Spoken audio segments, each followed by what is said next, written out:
National Public Radio, in association with Independent Radio Drama Productions, presents one of the cases of Sherlock Holmes, with Edward Petherbridge as Sherlock Holmes and David Peart as Dr. John H. Watson.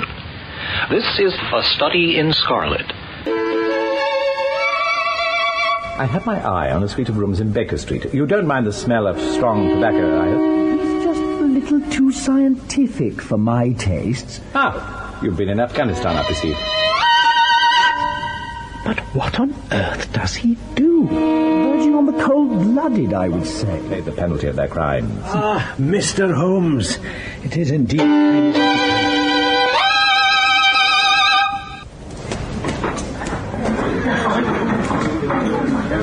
Boy, come here, boy. Yes, my lady? What do you call this? Scrambled eggs on toast with smoked herrings, my lady. In India, I have been used to being served breakfast where the toast is not scrambled and the eggs are not toasted. But this is London, not Calcutta. Take it back and get me the manager.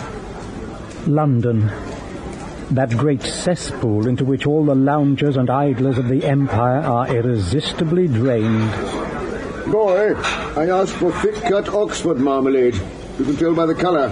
Thick-cut Oxford. Something to get your teeth into. Oh, this is a comfortless, meaningless existence. I am as free as the air, and as free as my invalidity pension. 11 shillings and sixpence a day. Dr. Watson? Yes? I asked for scrambled eggs. The manager has asked me to pass on his compliments. Thick-cut, damn it! And inquire whether you were minded to respond to his invitation concerning the matter he'd raised earlier. This would not be tolerated in Calcutta. And which you have been acquainted with. Thick-cut English. Yes, I will see him shortly. This wouldn't happen at the Savoy. The manager wishes to see me about my bill. I'm spending far too much money these days. It's as if I'm trying to buy happiness. I shall have to make a complete alteration in my style of living. Watson! Good God! Watson, what have you been doing with yourself? You're as thin as a lath and as brown as a nut. Young Stamford. It's young Stamford. Yes, we trained together at Bart's. Never a crony of mine. But the sight of a friendly face in this great wilderness of London is a pleasant thing indeed to a lonely man. Stamford, my dear chap, how delighted I am to see you again. You must join me in Holborn for lunch. Let's hail a hansom.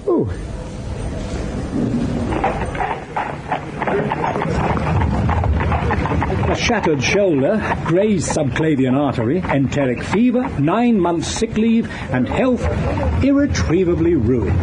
What devil? What are you up to now? Looking for lodgings and trying to solve the problem of finding comfortable rooms for a reasonable price. That's a strange thing. You're the second man today who said just that. And who was the first? Sherlock Holmes. Works in the hospital laboratory.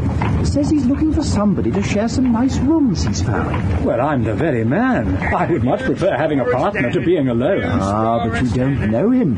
And if you did, I think you might not like him. Why? What is there against him? Oh, I didn't say there was anything against him. He's just a little queer in his ideas. Bart's Hospital, sir. If we don't get on, I'm sure it'll be easy to part company. But what is it about this fellow? You seem to want to wash your hands of the whole matter. Has he got a bad temper? Now, please be blunt.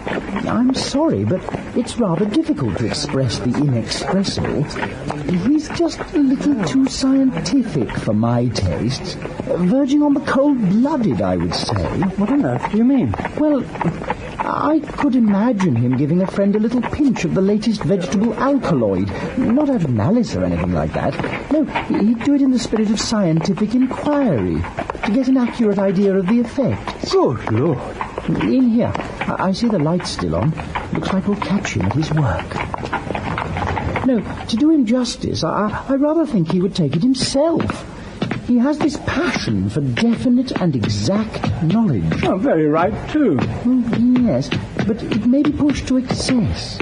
When it comes to beating the subjects in the dissecting rooms with a stick, it is certainly taking a rather bizarre shape. Beating the subjects? Yes, to verify how far bruises may be produced after death. I saw him at it with my own eyes.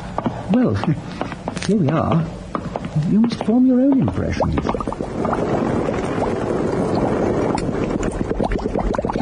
I found it. I found it! I have found a reagent which is precipitated by hemoglobin and by nothing else. Dr. Watson, Mr. Sherlock Holmes. How are you? You've been in Afghanistan, I perceive. How on earth did you know that? Never mind. The question is now about hemoglobin. No doubt you see the significance of this discovery of mine. It is interesting, chemically, no doubt. But practically... Why, man, it is the most practical medico-legal discovery for years. Don't you see that it gives us an infallible test for bloodstains? Come over here now. Let's have some fresh blood. Now, I add this small quantity of my blood to a litre of water. Mm-hmm. You perceive that the resulting mixture has the appearance of pure water. Mm-hmm. The proportion of blood can be more than 1 in a million. A few white crystals. Some of this. Ha! You see? Do you see that? Yes, I can see a brown, dusty precipitate in the bottom. And what do you think? Seems to be a very delicate test. Beautiful, beautiful. The old Guayacum test was very clumsy and uncertain. So is the microscopic examination of blood corpuscles. The latter is valueless if the stains are a few hours old. Now, this appears to act as well, whether the blood is old or new. Had this test been invented, there are hundreds of men now walking the earth who would long ago have paid the penalty of their crimes. Indeed. Criminal cases are continually hinging upon one point.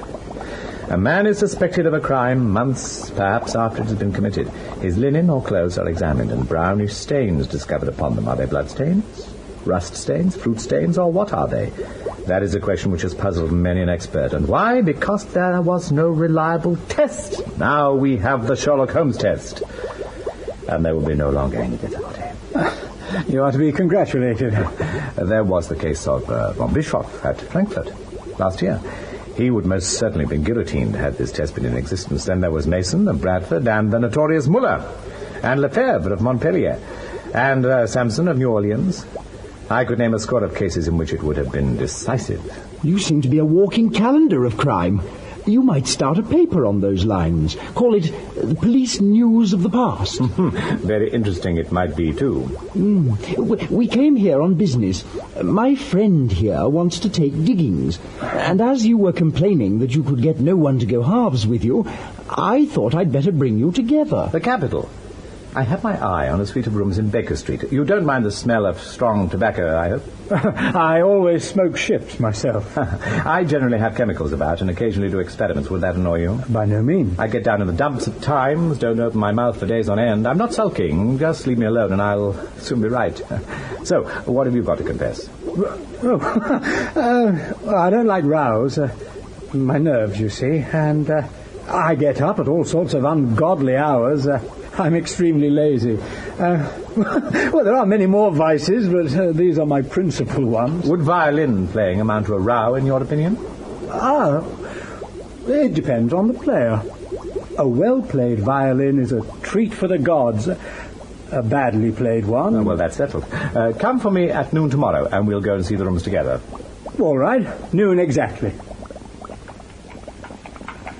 Golstenberger gets 10 years. Read all about it in the Star. In your Star tonight. Did he know that Golstenberger gets 10 years. Oh, that's just his little peculiarity. So many people have wanted to know how he finds these things out.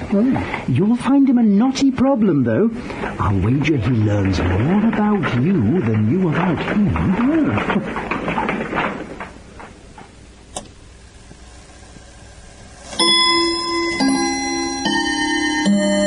Good morning. Good morning. I have made an interesting discovery. It's extraordinary what sleep can do. Shall I ring for breakfast? Sleep, my dear Watson. I have just returned from the laboratory. I've been investigating the properties of human skin. Did you know human skin has completely different properties when placed under the flame compared to that of other mammals? No, I had no idea. Now, if you just let me get I've dressed... experimented with some specimens from the mortuary. The origin of the skin's position He's is a most also a striking significant factor. man. Over 6 I've tried feet different tall. intensities. So excessively lean he seems considerably taller. Eyes sharp and piercing, and a thin hawk-like nose giving his whole expression an air of alertness and decision. His chin, too, has prominence and squareness, and his hands are blotted with ink and stained with chemicals. Yet just look at him now, manipulating his fragile philosophical instruments with an extraordinary delicacy of touch. What on earth does he do for a living? Last, unlock the mystery. Well, I'm glad you're deriving so much enjoyment from your medical research. How many more years to go before you qualify? No, my dear Watson. I'm not studying medicine, merely. I am applying my mind selectively over the vast plane of human existence. I don't pretend to understand the universe. It's a great deal bigger than I am. Quite. Oh, my dear Watson, how very profound. And rather original, if I may say so. Oh, I'm just quoting Thomas Carlyle. Who? Carlyle. You know, Carlyle. Never heard of the chap. Is he some astronomer? No, I don't think so. Although he was most interested in the movement of the planets. Well, I suppose he would be. Particularly as we are used to the movement of the sun around the planets. But the planets always move around the sun. That's the Copernican theory. Holmes, are you trying to pull my leg? You appear to be astonished that I have not the faintest idea what you're talking about. Now that I do know, I shall do my best to forget it. To forget it? You have to understand that I consider a man's brain originally as like a little empty attic, and you have to stock it with such furniture as you choose. A fool takes in all the lumber of every sort that he comes across, so that the knowledge which might be useful to him gets crowded out. Or nothing can exceed this man's energy when the working fit is upon him. Yet there have been days when he would lie upon the sofa in the sitting room, hardly uttering a word or moving a muscle from morning to night. On these occasions, I have noticed such a dreamy, vacant expression in his eyes that I think he may be addicted to some narcotic. But this morning, his eyes are as sharp as a surgeon's scalpel. Has elastic walls and stretch to any point. Depend upon it, there comes a time when for every addition of knowledge you forget something that you knew before. It is of the highest importance, therefore, not to have useless facts elbowing out the useful ones. But the solar system... What the deuce is it to me? You may say that we go round the sun. If we went round the moon, it would not make a pennyworth of difference to me or to my work. I do hope you will enjoy your breakfast. I have an idea about these skin residues, and I must return to the laboratory. Sometimes he spends the entire day and night in the chemical laboratory, sometimes in the dissecting rooms, and occasionally in long walks through the more sordid districts of the city. But what on earth does he do?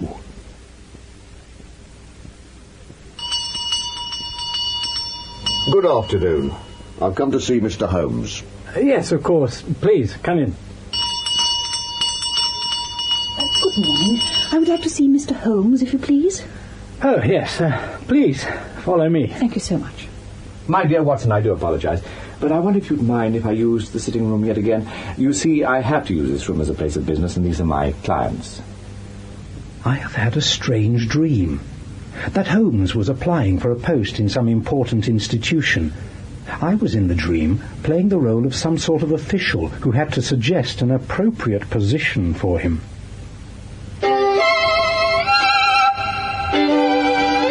Mr. Holmes, are you familiar with the works of Tennyson? Not in the least. What? Have you never heard of the man? I may have heard of him at some stage, but I have entirely excluded his existence from my mind. What about the works of Trollope? What about them? Have you forgotten his literary achievements as well? It matters not whether I have forgot them or not. Trollope has no significance in my memory. In that case, he is an irrelevance. Mr. Holmes, how would you define your knowledge of literature? Nil. I beg your pardon? He said nil. And your knowledge of philosophy? Nil. Astronomy? What is astronomy? Politics? Feeble. I find voting in elections a rather futile exercise. Do you know anything about botany? I am familiar with belladonna, opium, and poisons generally. What about roses and geraniums? You don't grow them by any chance? I have always regarded practical gardening a rather time-consuming activity. There is no investigative value in growing a fine pink rose, nor, if I may say so, winning a cup for cultivating a pot of geraniums. Have you any interest in geology? Practical, but limited. I could not tell you if the ground we stand on is Precambrian, Jurassic, or Cretaceous, but I am aware from the splashes of mud upon your trousers that the soil colour and grain size are consistent with your having travelled from the Blackheath area of London this morning. Astounding. What is the extent of your knowledge of chemistry? I would say profound. Anatomy? Accurate but unsystematic. Mr. Holmes, you've told us that you consider literary knowledge an irrelevance. Does that mean to say you are not particularly interested in reading? Your deduction is based upon an erroneous assumption. I find that I'm able to read those books that are useful for my work. I have an immense knowledge of sensational literature. I believe I will be able to recount to you every detail concerning the case of the Heidelberg Strangler or the child killer of Marseille. In fact, I would be so bold to say that I am aware of every detail of every horror perpetrated this century. However, I do not profess to have any knowledge of the works of William Shakespeare. I find that the rather fanciful fantasies of an Elizabethan playwright are not rooted in any sense of reality. Mr. Holmes, do you engage in any sport? I have for some time maintained a keen interest in boxing and the art of sword fencing. I have found that a safe passage through somewhat notorious areas of the metropolis depends upon a certain expertise with regard to single-stick playing. Does music fall into one of your categories of irrelevant activity? On the contrary, I find playing the violin conducive to clear thinking. Before we retire to consider your application, are there any factors you wish us to take into account? Justice, such a retirement at this stage would be contrary to the rules of natural justice. You must seek an opinion from the moderator, Dr. Watson. This principle was established in the case of the Ipswich poisoner. Court of the King's Bench, 1845, I believe. You see, I have a good practical knowledge of British law. Indeed you do, Mr. Holmes. Indeed you do. Dr. Watson? Yes? Have you anything to say that might assist us in our task? Good sirs, I am in despair. I have tried and tried to find out what this fellow is driving at by reconciling all his rather eccentric accomplishments. I have tried and tried to think of a calling which would need them. I may as well give up the attempt at once.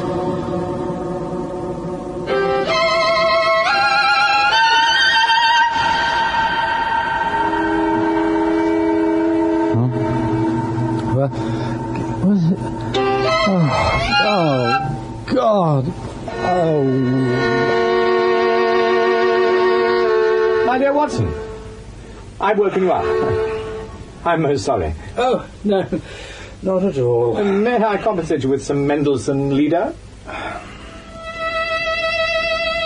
Oh, I'm feeling petulant this morning. Where's my breakfast? Oh, not here, of course, because I am up too early. Our housekeeper is used to serving me at a more bohemian hour. What's this? Magazine article.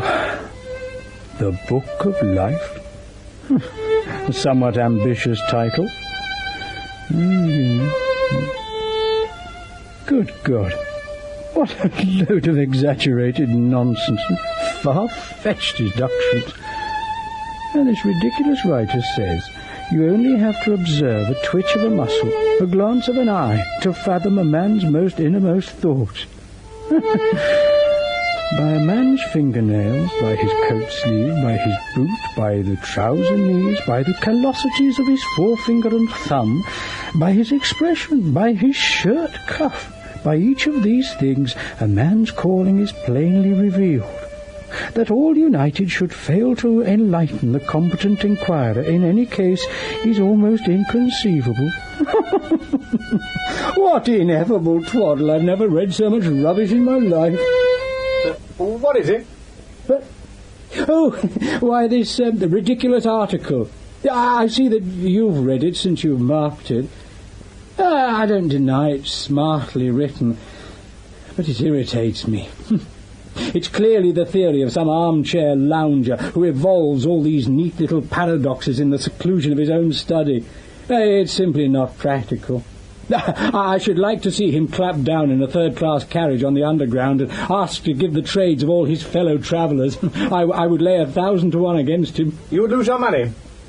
As for the article, I wrote it myself. You? I have a turn, both for observation and for deduction. The theories which I have expressed there, and which appear to you to be so wild and fanciful, are really extremely practical. So practical that I depend upon them for my bread and cheese. And how? Well, I have a trade of my own. I suppose I am the only one in the world. I am a consulting detective, if you can understand what that is. Here in London we have a lot of government detectives and a lot of private ones. When these fellows are at fault, they come to me, and I am generally able, by the help of my knowledge of the history of crime, to set them straight. There is a strong family resemblance about misdeeds. And if you have all the details of 1,000 at your fingertips, it is odd if you can't unravel the 1,001st. Lestrade is a well-known detective. He got himself into a fog recently over a forgery case, and that was what brought him here. And these other people who keep coming round? They are mostly sent on by private inquiry agencies. They're all people who are in trouble about something and want a little enlightenment. I listen to their story, they listen to my comments, and then I pocket my fee. But do you mean to say that, without leaving your room, you can unravel some knot which other men can make nothing of, although they have seen every detail for themselves? Quite so. I have a kind of intuition that way. Now and again a case turns up which is a little more complex. Then I have to bustle about and see things with my own eyes. You see, I have a lot of special knowledge which I apply to the problem and which facilitates matters wonderfully. Those rules of deduction laid down in that article which aroused your contempt are invaluable to me in my practical work. Observation with me is second nature. You appeared to be surprised when I told you on our first meeting that you had come from Afghanistan. You had been told, no doubt. Nothing of the sort.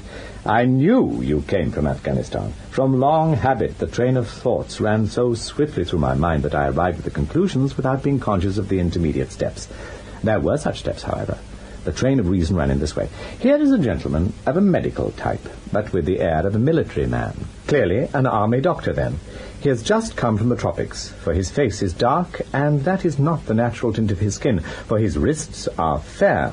He has undergone hardship and sickness, as his haggard face says clearly. His left arm has been injured. He holds it in a still and unnatural manner. Where in the tropics could an English army doctor have been in such hardship and got his arm wounded? Clearly in Afghanistan. So you see, the whole train of thought did not occupy a second. I then remarked that you came from Afghanistan, and you were astounded. It is simple enough, as you explain it. You know, you remind me of Edgar Allan Poe's Dupin. I had no idea that such individuals did exist outside of stories. No doubt you think that you are complimenting me in a comparison with Dupin. Now, in my opinion, Dupin was a very inferior fellow. That trick of his of breaking in on his friend's thoughts with an apropos remark after a quarter of an hour's silence is really very showy and superficial. He had some analytical genius, no doubt, but he was by no means such a phenomenon as Poe appeared to imagine. Have you read Gaborio's works? Does Lecoq come up to your idea of a detective? Lecoq was a miserable bungler. He had only one thing to recommend him, and that was his energy. That book made me positively ill. The question was how to identify an unknown prisoner. I could have done it in 24 hours. Lecoq took 6 months or so. It might be made a textbook for detectives to teach them what to avoid.